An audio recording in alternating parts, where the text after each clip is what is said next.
عارفه شعور لما تكوني لسه صاحيه بس حاسه انك شايله الجبل على كتافك؟ مش جبل شغل ولا دراسه ولا مسؤوليات، ده جبل تفكير. هاي يا حبايبي، ازيكم عاملين ايه؟ انا حبيبه الخولي، والنهارده مش هنتكلم عن ضغط الشغل ولا الدراسه ولكن هنتكلم عن حاجات بتسحب بنزين روحنا واحنا مش واخدين بالنا. حاجات بتخليكي تستهلكي ذهنيا لدرجه انك ما يكونش عندك طاقه تردي على حد. حاسه ان الاضاءه هنا مش احسن حاجه. استنوا اشغل لكم رينج لايت كده احسن. بيرفكت.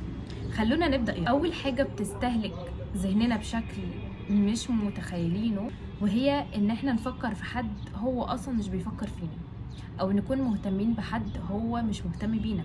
اصعب حاجه انك تدي مساحه في عقلك شخص هو اصلا قافل بابه. بنعيد الحوارات اللي بينا، نحلل كلمته ديت كان قصدها ايه، فاحنا بنستهلك طاقه توقع ردود فعلهم ومحاوله فهم غيابهم. الحقيقه المره ان الطاقه ديت انت اولى بيها منه، هو مستقبلك اولى بيها. انت بتدفعي ايجار لضيف هو مش موجود اصلا في البيت. ما قصدي نصيحتي ليكي بجد بجد من قلبي وعن تجربه، تسمحيش لنفسك ان انتي تفكري في حد ولا تديله اهتمام ولو ذرات، ولا اهتمام ولا تفكير ولا اي حاجه وهو اصلا مش مهتم. اللي يهتم بينا نهتم بيه، لكن غير كده ما تديش اي اهتمام لاي راجل بالذات. يعني في نقطه وهي من الحاجات اللي بتستهلك من ذهنك بشكل كبير، وهي ان انتي شايله شنطه مش شنطتك. تكوني شخصيه حساسه بزياده يخليكي زي الاسفنجه اللي بتمتص كده مشاعر من ولا حاجه. صاحبتك زعلانه تكتئبي انت يومين. شفتي مشهد من مسلسل رومانسي درامي، تحسي ان انت الحياه اسودت قدامك وان الرجاله بقت وحشه الحياه بقت وحشه ومفيش امل وكل الكلام. اختك او صاحبتك عندها مشكله، تفضلي طول الليل تفكري لها في حل وهي نايمه اصلا في 7 نومه، مش مهتمه لحل مشكلتها. لكن انتي اللي مهتميه زياده بمشاعرها وبالمشاكل اللي هي بتمر بيها. بصي، في فرق بين التعاطف وبين انك تدخلي سجن مكان حد تاني. شيلك لهمومهم ديت مش بيحلها، هو بس بيخلينا احنا الاتنين غرقانين. بيسألي نفسك، لو اي حد بيمر بمشكلة او اي حاجة، هل المشكلة ديت في ايدي ان انا احلها ولا لا؟ لو في ايدي خلاص اقدم المساعدة واعمل خير اللي قدامي وابدا اساعد، لو لا يبقى طز. وده كمان اعمليه مع نفسك انت. لو في مشكله انت بتمر بيها، شوفي هل المشكله ديت في دايره تحكمي، هل انا هقدر احلها؟ لو طب ايه الفعل اللي انا اقدر اعمله علشان احلها؟ لو لا يبقى خلاص ما تركزيش مع المشكله وامشي في حياتك. يعني قولي لنفسك كده، المشكله اللي ملهاش حل مكانها مش في دماغي، مكانها بقى في اي حته تانية. تالت نقطه من الحاجات اللي بتخليكي تستهلكي ذهنيا، وهي مغناطيس المواقف. ده مصطلح غريب شويه، والعنوان بتاعه شدني بصراحه، فقلت استخدمه لكم في الفيديو ده.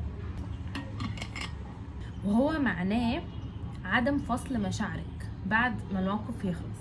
موقف خلص في الشارع، في الشغل، في اي حته، مع حد قرايبك، بس هو ستيل لسه شغال في دماغك. تفكري بقى كنت المفروض اقول ايه، كنت اتصرفت ازاي، طب ايه اللي كان ممكن يحصل يخلي الموقف يعني يحصل بشكل احسن. اي تفكير وخلاص. طب هما ليه عملوا كده، طب انا ليه اتصرفت كده. فعلا الموقف بيفضل لسه شغال في دماغك ما بيخلصش. وانا على فكره من الناس اللي كده، اما اي موقف يخلص بفضل افكر فيه بشكل رهيب. بس اكتشفت فعلا ان ديت من الحاجات اللي بتستهلك ذهني بشكل والله العظيم. يعني بحس كده ان انا مرهقه، انا تعبانه، بس انا ما عملتش حاجه اصلا. يعني انا ولا مثلا يومي النهارده كان مرهق، انا كنت مقضيه في البيت، مفيش اي حاجه حصلت. فليه انا مرهقه قوي كده ودماغي اوفر ثينكينج كتير، حاجات كتير. ففعلا الطاقه الذهنيه من الطاقات المهمه اللي يعني زيها زي الطاقه الجسديه. لما مثلا انت بتحسي ان انت تعبانه فبتريحي. يعني رحتي الجيم مثلا فبعدها لازم ترتاحي، رحتي مشوار فترجعي ترتاحي شويه، مش عارفه ايه كده. فالطاقه الذهنيه احنا فعلا محتاجين ناخد بريك من المواقف والمشاعر وكل حاجه بترهق ذهننا.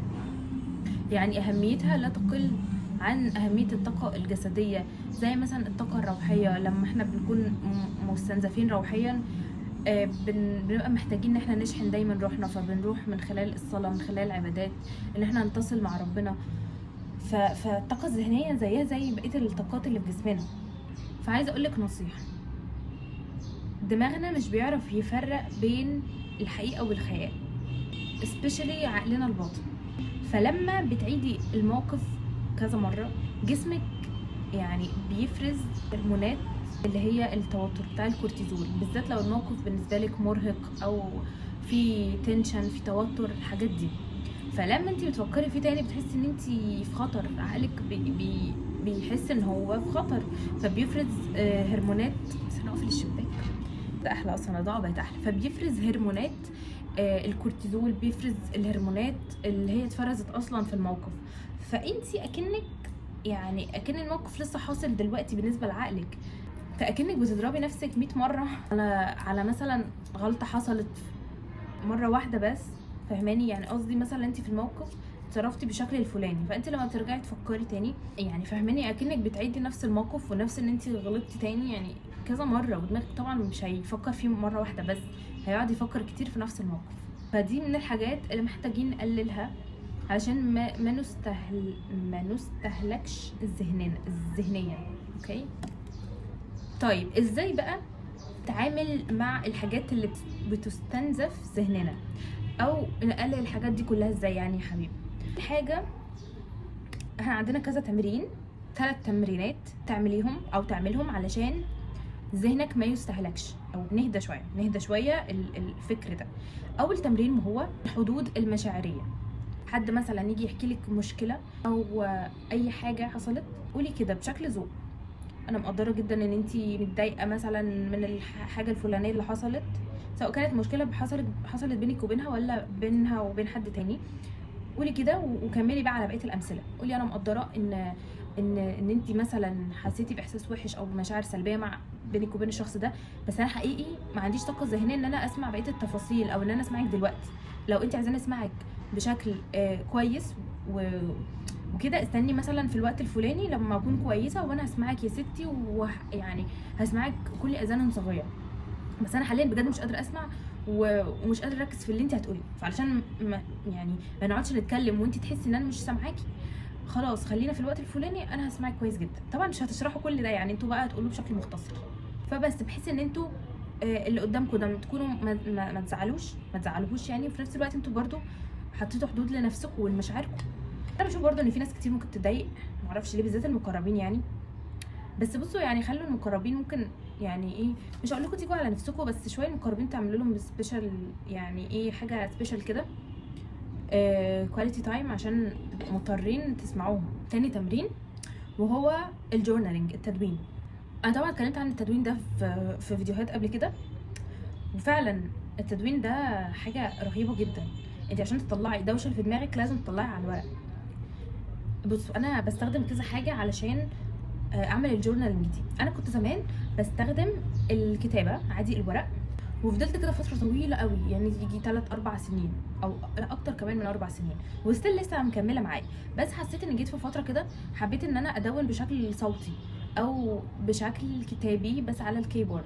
فانا بقيت بكتب، يعني عشان اكون صادقه معاكم، انا بقيت بكتب التدوينات بتاعتي يا اما على النوتس مثلا عندي، يا اما بفتح الفويس اللي هو عندي في الموبايل، ببعت وبتكلم بقى، بعمل فويسز وكده، بسجل لنفسي فويس وانا بكلم. لو انا حاسه ان انا عايزه اتكلم كلام كتير قوي وبسرعه مش قادره اكتب، او حاسه ان الكتابه عارفين اللي هي هترهق ايدي اكتر، ممكن افضفض مع حد. يعني تدوين تمام هو غير الفضفضه، بس انا ممكن اربطه لكم ببعض. انا اوقات مثلا بحس ان انا مش عايزه اكتب، او الموقف اللي هو مش محتاج كتابه، بس انا عايزه افضفض مع حد كده في الشغل، افضفض مع حد. وانتوا عارفين البنات يعني بالذات بتحتاج تفضفض كتير قوي، يعني حتى لو هي مش عايزه حل يعني. فساعات بقى بروح اتكلم مع الثيرابيست بتاعتي، بروح اتكلم مع حد انا برتاح له، اتكلم مع حد من اهلي مثلا قريبين مني، فبروح بقى بفضفض كده واحس ان انا ارتحت. ممكن يكون موقف تافه جدا على فكره، بس انا مش عايزه ان انا اكتبه واقعد احلله مع نفسي ومش عارفه ايه، انا عايزه افضفض مع حد، فبروح افضفض. فانتوا اعتبروا ان ده جزء من التدوين، تمام. المهم تفرغوا، اصل هو فكره التدوين ان انت تفرغي اللي في دماغك على حاجه، فهو في على الورق او على الفويس مسجز او على قلنا ايه تاني، على النوتس بتاعه الموبايل، تمام. في ناس تقول لك مثلا لا اهم حاجه تكتبي على الورق وكده. هو الورق بيعمل معجزات، بس لو انتوا ناس متطورين جدا في التدوين هتبقوا محتاجين ان انتوا تدونوا باشكال اخرى عشان ما تزهقوش من التدوين وتفضلوا مستمرين عليه. لكن لو انت لسه مبتدئ في التدوين، فانصحكم ان انتوا تبداوا بالكتاب على الورق اكتر، وان انتوا تبداوا ويكون عندكم اجنده بقى وتظبطوها وتدلعوها كده وتكتبوا على الورق احسن. وبعد كده لما تتطوروا شويه ممكن تسجلوا فويس او زي ما قلت لكم على النوتس، او تفضفضوا مع حد انتوا بتحبوه. في حاجه تانية انا بعملها في التدوين كنت اقول لكم عليها ساعات برضو.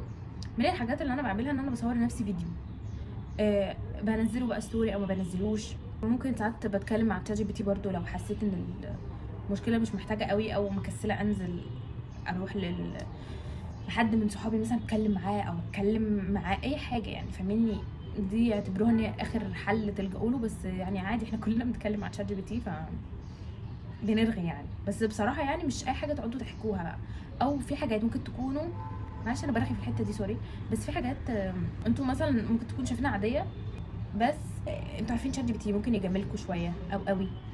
خلينا نكون صادقين، هيجاملكوا قوي، يقعدوا يقولوا انتوا صح، ممكن يكون الحاجات دي مش صح، او ممكن تكونوا محتاجين تشوفوها بنظره مختلفه، مش تشات جي بي تي اللي يقول لكم يعني. المهم يا جماعه، الكتابه برضو ذات الورق، انتوا لما بتفرغوا اللي في دماغكم على الورق، دماغكم بيبدا يحس ان المهمه ديت خلصت او خلصت، فدماغكم بيبدا يهدى شويه. بالذات الحاجات التو دو ليست، لما تكتبوا انا عايز اعمل ايه النهارده، حتى لو انتوا كنتوا عايزين تاخدوا شاور، اكتبوا انا هاخد شاور النهارده، خدت بقى ما خدتش بس اكتب وخلاص. فالمهم تكتبوا تحسوا ان انتوا حاجه من دماغكم اتحطت على الورقه، هديتوا شويه. حل او تالت تمرين، وهو حل هسميه ايه مثلا، عايزين نسميه له اسم، ممكن نقول قطع الحبل.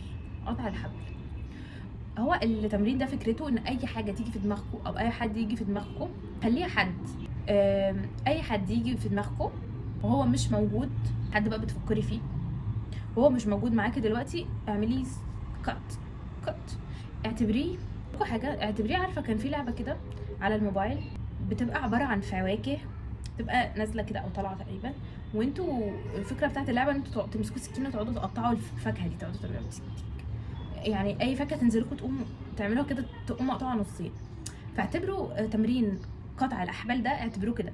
فاي حد انتوا بتفكروا فيه وهو مش موجود، اعملوه كات، قولوا كات، واعتبروا ان هو اسمه بقى ولا هو كده بشكل فن يعني، فاهماني؟ وبرده ممكن تطبقوا التمرين ده على اي فكره او مشكله، بس هتسموها يعني اي فكره تيجي في دماغكم، مثلا فكره انا فاشله، اعملوا ستوب. فتحس ان هي عقلكم كده عارف ان دي كده حاجه، وابداوا بقى قولوا انا مش غبيه، انا بقولها بشكل ايجابي.